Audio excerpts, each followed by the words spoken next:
जय भीम नमो बुद्धाय। हम लोग देख रहे हैं बीजीसीएम न्यूज 24 और आज हमारे साथ में हैं, हमारे स्टूडियो में हैं सुधीर राज सिंह जी। तो सुधीर राज सिंह जी, जय भीम नमो बुद्धाय। जय भीम नवोदय। कैसे हैं अमित जी? मैं बढ़िया हूँ। सुधीर जी कैसे, आप कैसे हैं? मैं बिल्कुल फर्स्ट क्लास में एकदम। वर्तमान देश स्थिति में भारत कि उत्तर प्रदेश में अयोध्या का जो मुद्दा है, राम मंदिर मुद्दा है, वो काफी तेजी से गरमाया हुआ है।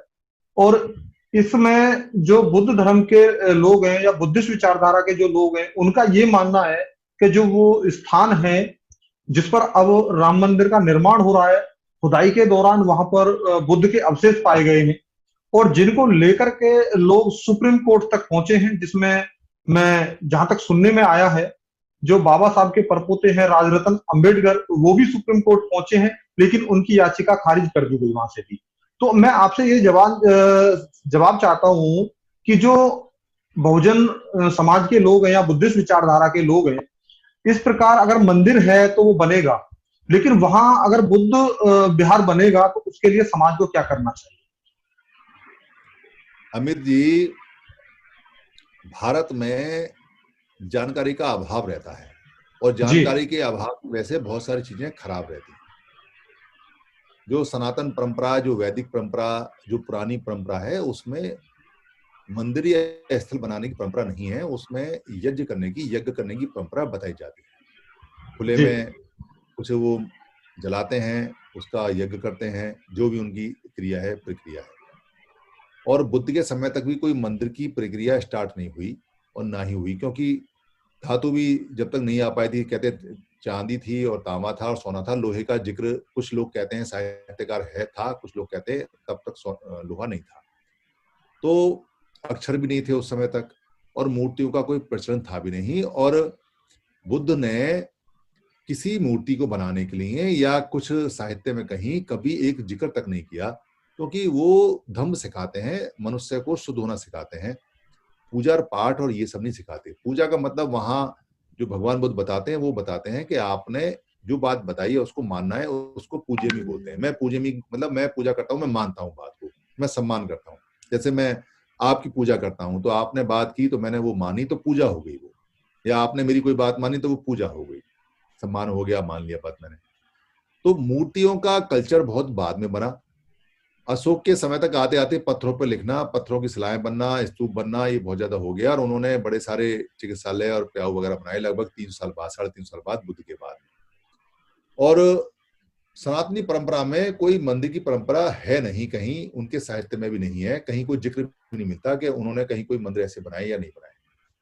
तो इसलिए जब परंपरा है नहीं वहां और मंदिर का भारत में कोई कल्चर नहीं है, तो मंदिर या मस्जिद या गुरुद्वारे या गिरजाघर या जो आज के समय में बुद्ध विहार बनते हैं या जो जैनियों के मंदिर हैं, इनका बड़ा घालमेल हुआ पड़ा है। और अब इनमें लोग श्रद्धावालु कम और जो सच्चे अनुयायी हैं उनका तो अता पता नहीं है, मगर ये राजनीति के सेंटर हो गए हैं सारे के सारे। अब यहाँ से पॉलिटिक्स चलती है।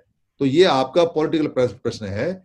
और पॉलिटिक्स में समय जिसके हाथ में आता है, जो बलवान होता है, उसकी चीजें बनती हैं और जब खत्म हो जाती हैं। जैसे मुगल थे तो मुगलों के समय में वहां उन्होंने मस्जिद बना ली, और पता नहीं वो स्ट्रक्चर पहले से था या उसी को मस्जिद बना लिया या वो स्ट्रक्चर बाद में बना, कुछ नहीं कह सकते।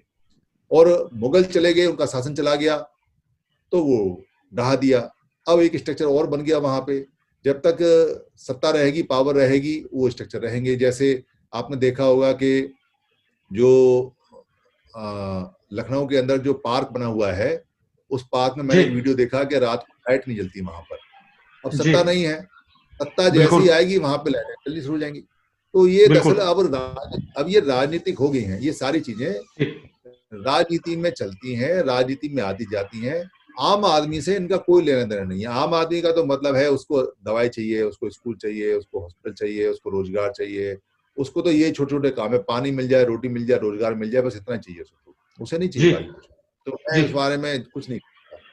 तो सुधीर जी, मैं ये जानना चाह रहा हूँ कि जिस तरीके से आपने बात कही है, जिसकी सत्ता होती है, जिस तरफ हवा होती है, वो होता है। जैसे बात हम सम्राट अशोक की करें तो उन्होंने अपने समय पर, अपने शासन काल में बुद्ध विचारधारा को देश में फैलाया।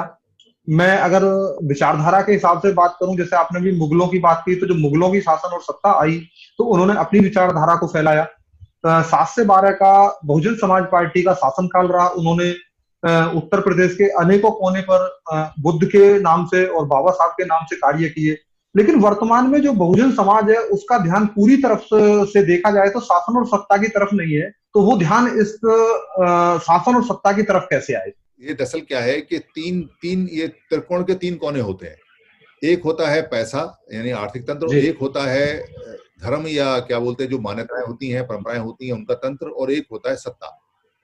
जी तो तीनों ही की खास बात ये होती है कि अगर आप एक कोने को बढ़ाएंगे तो 2 अपने आप बढ़ेंगे, और अगर आप जी एक कोने को घटाएंगे तो 2 कोने अपने आप छोटे हो जाएंगे। यानी आप जी तीनों में से किसी को बढ़ा दीजिए। जैसे आपके पास पैसा बहुत आ गया, तो जी आपके पास पैसा आ गया तो आपने को बढ़ा दिया, आपने सत्ता भी खरीद ली, सत्ता बना ली, लोगों का रुझान कर लिया। आपके पास में सत्ता आ गई तो आपने पैसा कमा लिया, आपने धर्म को बढ़ा लिया। आपके पास में अगर धर्म आ गया, आपके पास मान्यता परंपरा आ गई तो आपने उससे सत्ता हासिल कर ली। ये चलता रहता है सर्किल। कहीं पे कोई धर्म जी से सत्ता लेता है, कहीं पे कोई सत्ता से धर्म बढ़ाता है, कहीं पे कोई सत्ता से पैसे इकट्ठे करता है, कहीं कोई पैसे से धर्म बढ़ाता है। ये ट्रायंगल चलता रहता है। इसलिए खाली ये कहना कि सत्ता आने से ये बढ़ता है, ये गलत है। क्योंकि भगवान बुद्ध ने जब धम्म सिखाया तो धम्म सिखाने के बाद में अशोक की सत्ता आई, क्योंकि लोग बड़े ईमानदार हो गए, अच्छे जी हो गए, देश बढ़ने लगा, तो पैसा भी बहुत आया। तो सम्राट धम्म चला गया तो अशोक की सत्ता भी चली गई, बाद में जो और लोग थे उनकी भी चली गई, सारी पैसा भी चला गया। ऐसे ही आप दुनिया के कहीं के भी उदाहरण देखेंगे तो ईसाइयों के यहाँ भी ऐसा ही उदाहरण है, और बाकी सब जगह ऐसे उदाहरण है कि धर्म तीनों को बढ़ाता है, पैसा भी तीनों को बढ़ाता है, और सत्ता भी तीनों को बढ़ाती है। बहुजनों का ध्यान अभी शासन और सत्ता की तरफ लाने के लिए हमें तीनों चीजों पर ध्यान देना पड़ेगा, चाहे आर्थिक हो, धार्मिक हो और राजनीतिक हो। तीनों पक्षों को मजबूत करना पड़ेगा, तभी जाकर के अपनी शासन और सत्ता देश में कामयाब होगी, और तभी जाकर के तीनों चीज एक साथ होकर के चलेंगी। देखिए, एक बात मैं इसमें अमित जी आपको बड़ी क्लियर बताता हूँ। जी बाबा साहब अम्बेडकर ने क्या क्या दिया आपको सबसे आखिर में, क्योंकि जो व्यक्ति सबसे आखिर में अपनी बात कहता है वो सब पूरे जीवन का निचोड़ होता है। तो जी क्या क्या दिया उन्होंने आपको आरपीआई दी जिसमें राजनीतिक पार्टी थी, आपको जी धर्म दिया जिसमें बीएचआई थी, जी और आपको उन्होंने नौकरियां वगैरह दी जिसमें आपका पैसा आना था, जिसमें आपके अधिकार आने थे। जी आपने क्या किया, हमारे लोगों ने क्या किया कि बाबा साहब के 3 टुकड़े कर दिए। जी उन्होंने कहा हमें तो बाबा साहब का ये नौकरी वाला टुकड़ा बहुत अच्छा लगा, जिसमें नौकरियां मिलती हैं, जिसमें रिजर्वेशन है, आरक्षण है, बस।